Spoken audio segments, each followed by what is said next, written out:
कैसे हैं प्रिय प्रशिक्षणार्थियों। आशा करते हैं कि आप लोग अच्छे प्रकार से होंगे। आज हम अपने इस वीडियो में, कल के वीडियो में हमने बुद्धि की अर्थ और प्रकृति प्रकार के बारे में बात की थी। आज हम लोग 4th यूनिट में ही है, उसके आगे टॉपिक इमोशनल इंटेलिजेंस अर्थात संवेगात्मक बुद्धि। तो आज हम लोग अपनी इस वीडियो में संवेगात्मक बुद्धि के संबंध में बात करेंगे। संवेगात्मक बुद्धि किसे कहते हैं और इसकी क्या प्रक्रिया है और किस प्रकार से ये अन्य मानसिक प्रक्रियाओं के अतिरिक्त ये भी एक मानसिक प्रक्रिया के रूप में जानी जाती है। आज हम लोग संवेगात्मक बुद्धि पर अपने इस वीडियो में चर्चा करेंगे। तो संवेगात्मक बुद्धि क्या है, सर्वप्रथम इसका क्या आशय है। तो संवेगात्मक बुद्धि से तात्पर्य क्या है। संवेगात्मक बुद्धि से आशय है व्यक्ति विशेष की उस समग्र क्षमता से, किसी व्यक्ति विशेष की उस समग्र क्षमता से है जो उसे उसकी विचार प्रक्रिया का उपभोग करते हुए अपने तथा दूसरों के संवेगों को जानने, समझने तथा उसका सर्वोत्तम प्रबंधन करने से उसकी सहायता करती है। समझ में आया क्या कहना चाहते हैं। संवेगात्मक बुद्धि से तात्पर्य व्यक्ति विशेष की उस समग्र क्षमता से, उस पूरी क्षमता से जो उसे उसकी विचार प्रक्रिया का, उसका जो विचार है, विचार प्रक्रिया का उपयोग करते हुए अपने तथा दूसरों के संवेगों को जानने, अपने स्वयं के तथा दूसरों के संवेगों को जानने, समझने तथा उनका सर्वोत्तम प्रबंधन, नियंत्रण करने में उसकी सहायता करती है। उसे संवेगात्मक बुद्धि के नाम से जाना जाता है। समझ में आ गया। अपने संवेगों को जानना, समझना, उसका प्रबंधन करना, दूसरों के संवेगों को जानना, समझना और उसके बारे में पूर्वानुमान लगाने में जो मानसिक शक्ति व्यक्ति की सहायता करती है, उसे संवेगात्मक बुद्धि के नाम से जाना जाता है। उसे किस नाम से जाना जाता है? संवेगात्मक बुद्धि के नाम से जाना जाता है। यह सामान्य बुद्धि, जिसको हम बुद्धि कहते हैं, उस बुद्धि से बिल्कुल अलग है, स्वतंत्र है। अर्थात संवेगात्मक बुद्धि स्वयं के संवेगों को, दूसरों के संवेगों को तथा समूह के संवेगों को, स्वयं, दूसरे तथा समूह के संवेगों को चिन्हित करना, मूल्यांकन करना तथा नियंत्रित करने की योग्यता है। चिन्हित करना, मूल्यांकन करना तथा नियंत्रित करने की योग्यता है संवेगात्मक बुद्धि कहलाती है। संवेगात्मक बुद्धि नामक पद का प्रतिपादन, इस पद का प्रतिपादन सर्वप्रथम मेयर तथा सेलोवे ये नामक मनोवैज्ञानिक हैं, जिन्होंने सर्वप्रथम संवेगात्मक बुद्धि नामक प्रक्रिया के विषय में बात की थी। मेयर तथा सेलोवे नाम याद रखिएगा, कभी कभी प्रश्न पूछा भी जा सकता है। संवेगात्मक बुद्धि का सर्वप्रथम किसने एक तरीके संवेगात्मक बुद्धि की सर्वप्रथम बात किस मनोवैज्ञानिक ने की थी? तो किसने की थी? मेयर एवं सेलोवे ने सर्वप्रथम संवेगात्मक बुद्धि की बात की थी। कब की थी? सन 1997। उनके अनुसार, अर्थात मेयर एवं सेलोवे के अनुसार संवेगात्मक बुद्धि में तर्क निहित है। संवेगात्मक बुद्धि में क्या निहित है? तर्क निहित है। परंतु यह संज्ञानात्मक नहीं कही जा सकती। तर्क तो नहीं थे, लेकिन ये संज्ञानात्मक नहीं कही जा सकती है। सेल्वे तथा मेयर 1997 के अनुसार क्या है संवेगात्मक बुद्धि? इनके अनुसार चिंतन को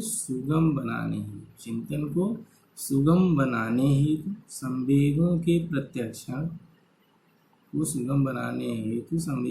प्रत्यक्षण यानी उसको देखना, अवबोध उसको जानना, प्रबंधन उसका नियंत्रण व प्रयोग करने की योग्यता संवेगात्मक बुद्धि।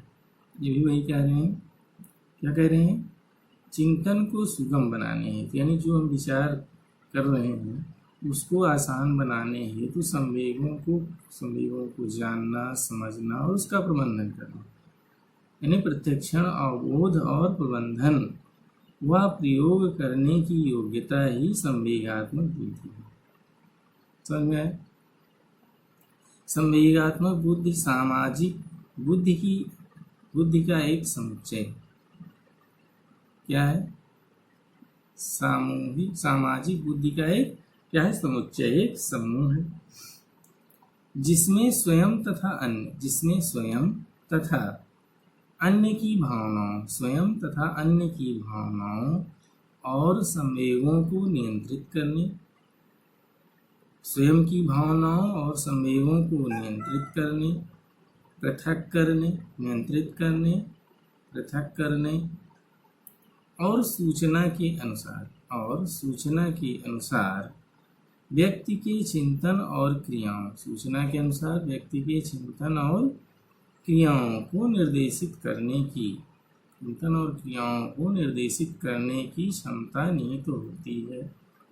अर्थात स्वयं तथा अन्य की जो भावनाएं हैं और संवेग हैं उनको नियंत्रित करना, उनको पृथक करना और सूचना के अनुसार व्यक्ति के चिंतन और क्रियाओं को निर्देशित करने की क्षमता संवेगात्मक बुद्धि में निहित होती है।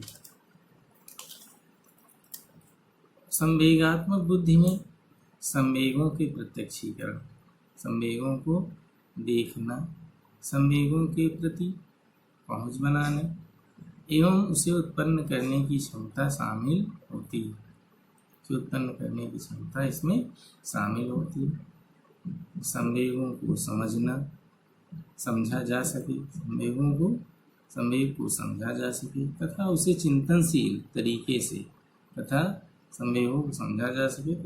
चिंतनशील तरीके से नियंत्रित किया जा सके। संवेगात्मक, तो ये थोड़ा सामान्य बात थी संवेगात्मक बुद्धि के बारे में। क्या है? स्वयं के बारे में जानना, समझना, स्वयं के संवेगों पर नियंत्रण करना, संवेगों में अंतर करना, कौन से संवेग किस समय करने योग्य हैं, कौन से नहीं है। नकारात्मक संवेग है उसको सही रूप में सुधार करके सकारात्मक में परिवर्तित करना, और जो सकारात्मक है उसे और मजबूती प्रदान करना, ये प्रबंधन में आता है। और दूसरे के भावों को, दूसरे की इच्छाओं को, दूसरे की आवश्यकताओं को समझना, जानना और उसके अनुसार उसके विषय में पूर्व अनुमान लगाने में जो बुद्धि व्यक्ति की सहायता करती है, जो मानसिक क्रिया किसी व्यक्ति की सहायता करती है, मदद करती है, उसे संवेगात्मक बुद्धि कहा जाता है। उसे क्या कहते हैं? संवेगात्मक बुद्धि कहते हैं। अब कुछ परिभाषाएं हैं, कुछ मनोवैज्ञानिकों ने इसकी परिभाषाएं भी दी हैं जो हम आपके सामने रखते हैं। संवेगात्मक बुद्धि की परिभाषा एवं अवधारणा में सर्वप्रथम पीटर सलोवी एवं जॉन मेयर का विचार, जिन्होंने 1990 में संज्ञानात्मक बुद्धि को कुछ इस प्रकार से परिभाषित किया था। संवेगात्मक बुद्धि वह योग्यता है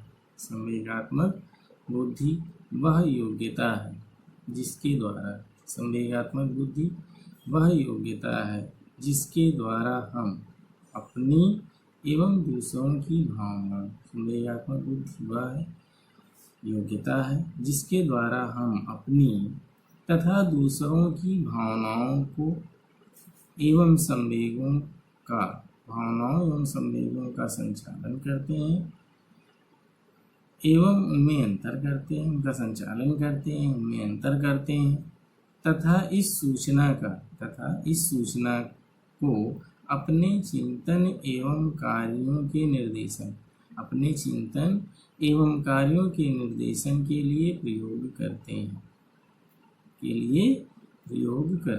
ये पीटर एवं जॉन साल्वे ने परिभाषित किया। फिर दूसरा है डेनियल गोलमैन, मनोवैज्ञानिक है, जिनके अनुसार बुद्धि की क्या परिभाषा है। संवेगात्मक बुद्धि की। संवेगात्मक बुद्धि को इस प्रकार से परिभाषित किया है कुछ। संवेगात्मक बुद्धि अपने यानी स्वयं के संवेगों को जानने एवं देखभाल करने तथा दूसरों में इनकी पहचान करने और अपने संबंधों को दूसरों से कायम रखने में है। तो इन्होंने भी संवेगात्मक बुद्धि की लगभग वही बातें बताई, जैसे वही निकल के आता है। रॉबर्ट कूपर ने भी कुछ अपने शब्दों में बताया है, इसी प्रकार से संवेगात्मक बुद्धि को परिभाषित करने का प्रयास किया है। इनके अनुसार संवेगात्मक बुद्धि संवेगों की शक्ति एवं प्रवीणता को मानवीय शक्ति की सूचना संबंध एवं प्रभाव के रूप में जानने समझने एवं प्रभावशीलता से लागू करने की योग्यता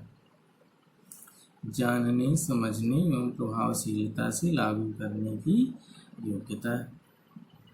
ये थोड़ा सा भी बात को कहना वही चाहते हैं, लेकिन थोड़ा सा उसमें शब्दों का हेर फेर किया गया है कि क्या है। संवेगों की शक्ति की प्रवीणता को मानवीय शक्ति की सूचना संबंध एवं प्रभाव के रूप में जानने समझने एवं प्रभावशीलता से लागू करने की योग्यता है। 1998 में फ्रीमैन ने कुछ अपने शब्दों में बताया संवेगात्मक बुद्धि को। संवेगात्मक बुद्धि हम कैसे सोचते हैं, कैसे महसूस करते हैं एवं कैसे कार्य करते हैं, कैसे सोचते हैं, कैसे महसूस करते हैं एवं किस प्रकार से कार्य करते हैं को पहचानने, समझने एवं चयन करने का ढंग है।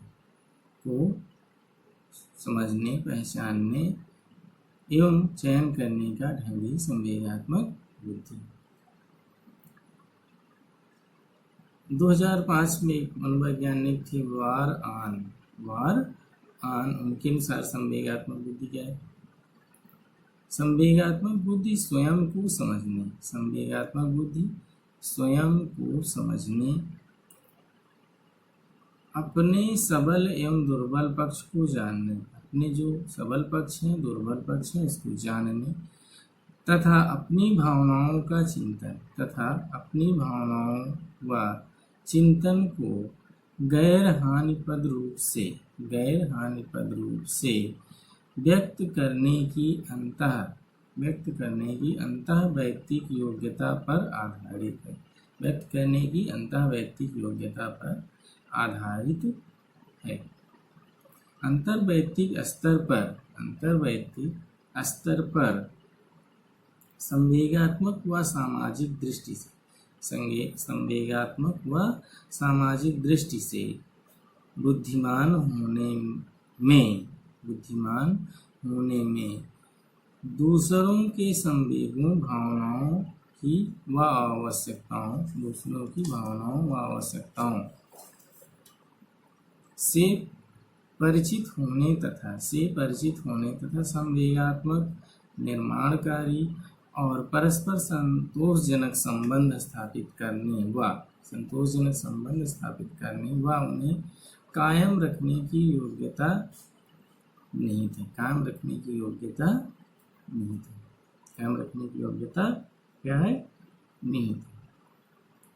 डेनियल गोलमैन ने 1998 में उस परिभाषा इसको दी थी। उनके अनुसार क्या है, यह अपने एवं दूसरों के भावों को पहचानने, अपने एवं दूसरों के भावों को पहचानने की क्षमता तथा अपने आप को अभिप्रेरित करने एवं अपने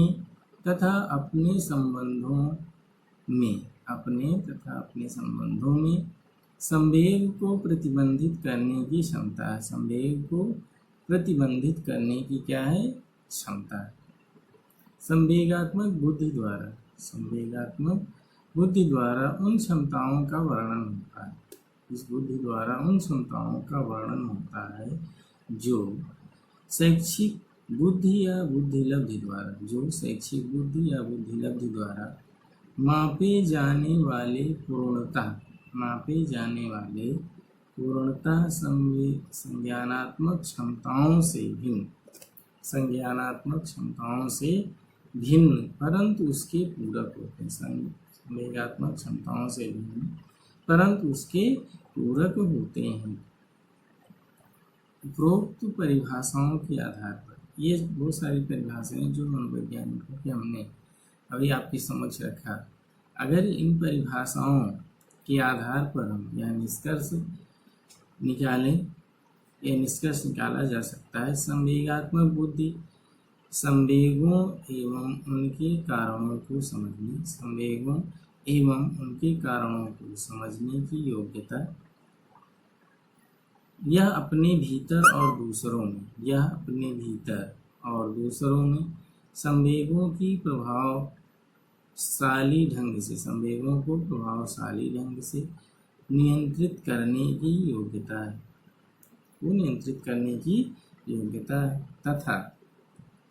तथा सबसे महत्वपूर्ण यह है कि यह समस्या हल करने के लिए सूचना का स्रोत सृजनात्मक एवं सामाजिक परिस्थितियों से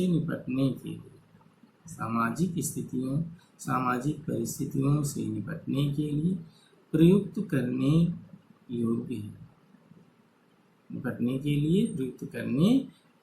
है। ठीक, तो हम ये समझते हैं कि इतनी सारी बातों को बताने से संवेगात्मक बुद्धि के अर्थ को समझ पाए होंगे कुछ, ऐसी मैं आशा करता हूँ। संवेगात्मक बुद्धि में व्यक्ति की कुछ प्रमुख योग्यताएं निहित होती हैं, जो हम बिंदुवार आपके समक्ष रखते हैं। कौन सी योग्यताएं इनमें निहित होती हैं? पहला क्या है, अपने आप को प्रेरित करने की योग्यता। पहला क्या, यह स्वयं को प्रेरित करती है। जैसे संवेगात्मक बुद्धि प्रधानता होती है, अधिकता होती है, वह किसी दूसरे से नहीं बल्कि अपने से वह प्रेरित होता है। अपने संवेगों को उचित अभिव्यक्ति की योग्यता, अपने जो संवेग है उसको कब कैसे किस रूप में व्यक्त करना है, इसकी योग्यता भी संवेगात्मक बुद्धि में निहित होती है। अपने आप को प्रेरित करने की योग्यता बताई दी है। अपने संवेगों को नियंत्रित करने की योग्यता होती है। जो अपने संवेग हैं उनको नियंत्रण करने की योग्यता भी होती है। संवेग बहुत सारे होते हैं, अच्छे भी होते हैं, बुरे भी होते हैं। तो किस संवेग को कैसे किस रूप में व्यक्त करना है, किस पर नियंत्रण रखना है, किस पर दबाना है, किसको प्रोत्साहित करना है, ये सब बातें भी संवेगात्मक बुद्धि में निहित होती हैं। तो अपने संवेगों को नियंत्रित करने की योग्यता भी संवेगात्मक बुद्धि में निहित होती है। जोखिम मूल्यांकन की योग्यता, जोखिम रिस्क उठाने की योग्यता, मूल्यांकन करने की योग्यता, यानी स्वयं को मूल्यांकन करने की योग्यता इसमें निहित होती है। द्वंद्व समाधान की योग्यता, जब व्यक्ति किसी दो बिंदुओं पर द्वंद्व में की स्थिति में होता है कि इसको करूँ या उसको करूँ, किसको करूँ। तो यहाँ पे संवेगात्मक बुद्धि इस द्वंद्व के समाधान में उसकी मदद करती है। तो द्वंद्व के समाधान की योग्यता भी इसमें होती है। सलोवी तथा मेयर ने संवेगात्मक बुद्धि की योग्यताओं को कुछ प्रमुख भागों में विभाजित भी किया है। कौन कौन से भाग हैं उस पर हम लोग चर्चा करते हैं। आत्मचेतना, पहला क्या है? आत्मचेतना। आत्मचेतना है अपने को जानना, अपने को समझना। संवेगों का प्रबंधन, संवेगों को सही रूप में संगठित करना, प्रबंधित करना, नियंत्रित करना। कब किस प्रकार से किस संवेग का प्रयोग करना है, किसका प्रयोग नहीं करना है, किसका प्रयोग करना उचित है, किसका प्रयोग करना अनुचित है, नैतिक एवं सामाजिक दृष्टि से, इन सब बातें इसमें आती हैं। आत्म अभिप्रेरणा, अपने आप को प्रेरित करना, अपने आप को मोटिवेट करना, अपने आप को किसी भी कार्य में लगाना, आत्म अभिप्रेरणा। दूसरों से सहानुभूति, दूसरों से सहानुभूति, दूसरों के सुख दुख दर्द में भी दुखी होना, सुखी होना, दूसरों के प्रति सहानुभूति भी होती है। संवेगात्मक बुद्धि की योग्यता प्रारूप, संवेगात्मक बुद्धि की योग्यता प्रारूप क्या है, इस पर हम लोग चर्चा करते हैं। एक व्यक्ति को उतना ही संवेगात्मक रूप से बुद्धिमान माना जाता है। किसी एक व्यक्ति को संवेगात्मक रूप से उतना ही बुद्धिमान माना जाता है जितना की क्षमता और योग्यता, जितना की क्षमता और योग्यता वह निम्न रूपों में प्रदर्शित करता है। जितना की क्षमता वह निम्न रूपों में प्रदर्शित करता है। कुछ बातें हैं, ये बातें जिन व्यक्ति में पाई जाएंगी वह व्यक्ति संवेगात्मक रूप से उतना ही बुद्धिमान माना जाता है, उतना ही अच्छा माना जाता है। कौन कौन सी बातें सुन लीजिए आप। अपने स्वयं को संवेगों को सही जानकारी, अपने स्वयं के संवेगों की सही जानकारी, यानी संवेग कौन से हैं, किस प्रकार के हैं, इसके बारे में सही सही जानकारी रखना। सही सही जानकारी रखना। दूसरा क्या है? दूसरों की शारीरिक भाषा, दूसरों की शारीरिक भाषा, मुख मुद्रा, दूसरों की शारीरिक भाषा, मुख मुद्रा, बोलने के अंदाज, बोलने के अंदाज द्वारा संवेगों को पहचानना, बोलने के अंदाज द्वारा संवेगों को पहचानना। दूसरा व्यक्ति की शारीरिक भाषा क्या बता रही है, उसकी मुख मुद्रा कैसी है ना, और वह उसके बोलने का अंदाज कैसा है, यह भी जानने की योग्यता जिसमें हो, ठीक, वो पहचानना। दूसरों को संवेगों को पहचान कर, इतना ही नहीं, अगला क्या, दूसरों के संवेगों को पहचान कर अपनी विचार प्रक्रिया में शामिल करना। दूसरों के संवेगों को पहचान कर उसे अपनी विचार प्रक्रिया में शामिल करना। अगला क्या, संवेगों की प्रकृति, संवेगों की प्रकृति, उसकी तीव्रता तथा, संवेगों की प्रकृति, उसकी तीव्रता तथा परिणामों से अवगत रहना। संवेगों की प्रकृति, उसकी तीव्रता तथा परिणामों से अवगत रहना। संवेगों की अभिवृत्ति, संवेगों की अभिवृत्ति तथा उस पर नियंत्रण कर सकना। संवेगों की अभिवृत्ति, व्यक्त करना तथा उस पर नियंत्रण कर सकना, तथा उन्हें अपने स्वयं के तथा दूसरों के हित चिंतन, अपने स्वयं के साथ साथ दूसरों के हित चिंतन, आपसी मेल जोल तथा भाईचारे हेतु प्रयोग में लाने की क्षमता, प्रयोग में लाने की क्षमता। तो गोलमैन ने 1995 में संवेगात्मक, ये तो कुछ प्रमुख बातें हो गई जो कि संवेगात्मक बुद्धि, अगर इस बातें हैं किसी व्यक्ति में तो संवेगात्मक दृष्टि से वह बहुत ही अच्छा माना जाता है, उसमें इतनी ही संवेगात्मक बुद्धि की प्रधानता होती है। अब गोलमैन ने 1995 में संवेगात्मक बुद्धि के 5 आयामों का उल्लेख किया था। उन्होंने उसके 5 आयामों का उल्लेख किया था। कौन कौन से 5 आयाम हैं? आत्मभिज्ञता, पहला क्या है? आत्मभिज्ञता।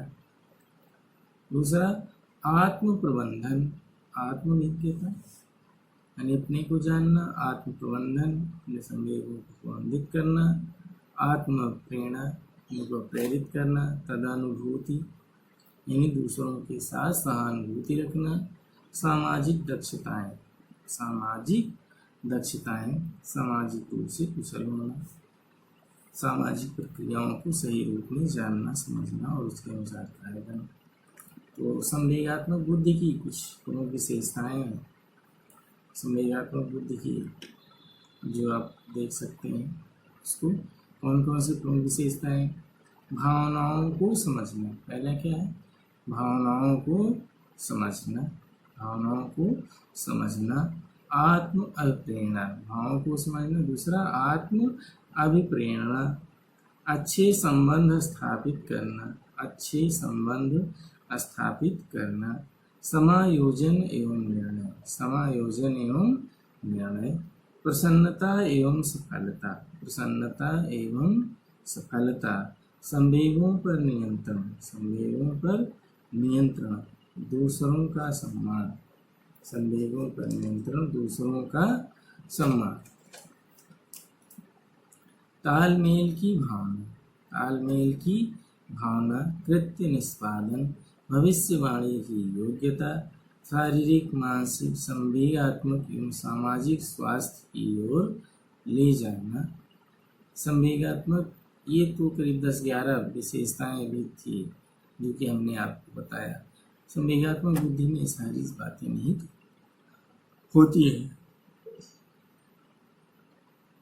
अब संवेगात्मक बुद्धि के घटक लोग हम आते हैं कंपोनेंट ऑफ इमोशनल इंटेलिजेंस, कौन कौन से इसके घटक हैं इस पर हम लोग चर्चा कर लेते हैं। संवेगात्मक बुद्धि के घटक हैं उन पर हम लोग बात करते हैं। ये कुछ घटक तो होते हैं पुरुषों से संबंधित होते हैं, कुछ घटक महिलाओं से संबंधित होते हैं और कुछ घटक ऐसे होते हैं जो दोनों से संबंधित होते हैं।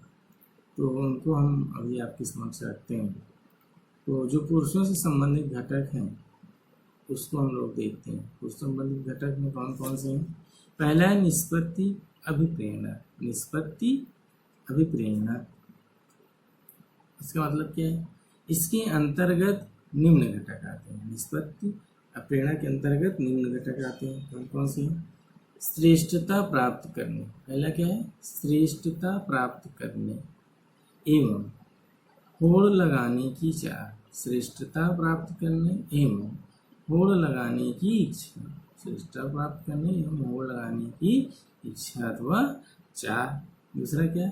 अवसरों के प्रति संवेदना, अवसरों के प्रति संवेदना, दायित्व स्वीकारना, अवसरों के प्रति संवेदना, दायित्व स्वीकारना, जो भी उसको कार्य दिया गया है, दायित्व दिया है उसको स्वीकार करना, असफलता के प्रति कम चिंतन, असफलता के प्रति कम चिंतन, दृढ़ता या अध्यावसाय, दृढ़ता या अध्यावसाय। दूसरा सत्ता की अप्रेरणा, तो निष्पत्ति अप्रेरणा में ये चीजें आती हैं। सत्ता की अभिप्रेरणा, सत्ता की अभिप्रेरणा, सत्ता की अप्रेरणा में क्या क्या आता है? नियंत्रण रखने एवं प्रभाव डालने की इच्छा, नियंत्रण रखने एवं प्रभाव डालने की इच्छा, सकारात्मक आत्मछवि, सकारात्मक आत्मछवि, ऊर्जा, असंतोष, दृढ़ स्वत्वबोधक, स्वतंत्रता, आत्मनिर्भरता। ये तो कुछ घटक हैं जो पुरुषों से संबंधित होते हैं। हम लोग बात करते हैं स्त्रियों से संबंधित घटक। स्त्रियों से संबंधित कुछ घटक होते हैं, कौन कौन से हैं? विस्तार की अभिप्रेरणा, विस्तार की अभिप्रेरणा, मदद। अब इसके अंतर्गत विस्तार के प्रेरणा में क्या क्या आते हैं इसको देख लीजिए। मदद एवं देख रेख की इच्छा, मदद एवं देख रेख की इच्छा, अनुकंपा, तदानुभूति, समकालीनता, तदानुभूति, समकालीनता, आस्था, सहयोग, सक्रियात, ये स्त्रियों से संबंधित है। दूसरा क्या है? आत्मदृढ़ता। आत्मदृढ़ता, इसके अंतर्गत क्या क्या आता है? अंतः प्रज्ञा, अंतः प्रज्ञा, मूल्योन्मुखता, संवेगों का प्रबंधन, संवेगों का प्रबंधन, लचीलापन, लक्ष्य आत्मभाविता, लक्ष्य अंतर्भाविता। अब पुरुषों कुछ ऐसे घटक हैं तो स्त्रियों से संबंधित घटक हो गए। अब कुछ ऐसे घटक हैं जो पुरुषों और स्त्रियों दोनों में पाए जाते हैं। पाए जाने वाले घटक में पहला आत्मदृढ़ता। आत्मदृढ़ता ये ऐसा घटक है जो पुरुषों में भी होता है और स्त्रियों में भी होता है। आत्मविज्ञता, ये भी है, आत्मविज्ञता। दूसरा क्या है? आभ्यंतरिकता, अपने अंदर की बातों को जानना समझना, कितनी उनकी क्षमताएं हैं, कितनी योग्यताएं हैं, उसको जानना समझना। आशावादिता, आशावादिता, अग्रगति, अग्रगति, सामाजिक अग्रगति, और एक है सामाजिक दक्षता, जो दोनों में होती है, पुरुषों और स्त्रियों में। विमर्श, अस्पष्ट सहिष्णु, प्रतिबद्धता, दूसरों के संवेगों का प्रबंधन, दूसरों के संवेगों का प्रबंधन, तंत्र विकसित करना, तंत्र विकसित करना। तो ये कुछ प्रमुख बातें थी जो हमने इमोशनल इंटेलिजेंस के संबंध में, क्या उसकी मीनिंग है और क्या उसकी घटक कौन कौन से हैं, कंपोनेंट कौन कौन से हैं, उसकी विशेषता क्या है, इस प्रकार से कार्य करता है, और कुछ घटक जो पुरुषों में होते हैं, कुछ जो केवल स्त्रियों में होते हैं, और कुछ ऐसे घटक जो पुरुषों और स्त्रियों दोनों में पाए जाते हैं, उसके संबंध में हमने चर्चा की। तो हमें लगता है संवेगात्मक बुद्धि में जो बातें बताने लायक थी, लगभग हमने उसको आप लोगों के समक्ष रखा। और फिर भी आपके मन में कोई शंका है, कुछ समाधान चाहते हैं, तो आप उसको लाइव जब क्लास होगा तो उसमें आप अपनी बात को रख सकते हैं और अपनी शंका का समाधान वहाँ पे आप पा सकते हैं। तो हम अपने वीडियो को यहीं पे विराम देते हैं। अगले वीडियो के साथ हम अगले टॉपिक के साथ पुनः मिलते हैं। तब तक के लिए खुश रहिए, मस्त रहिए और स्वस्थ रहिए। इसी कामना के साथ बहुत बहुत धन्यवाद।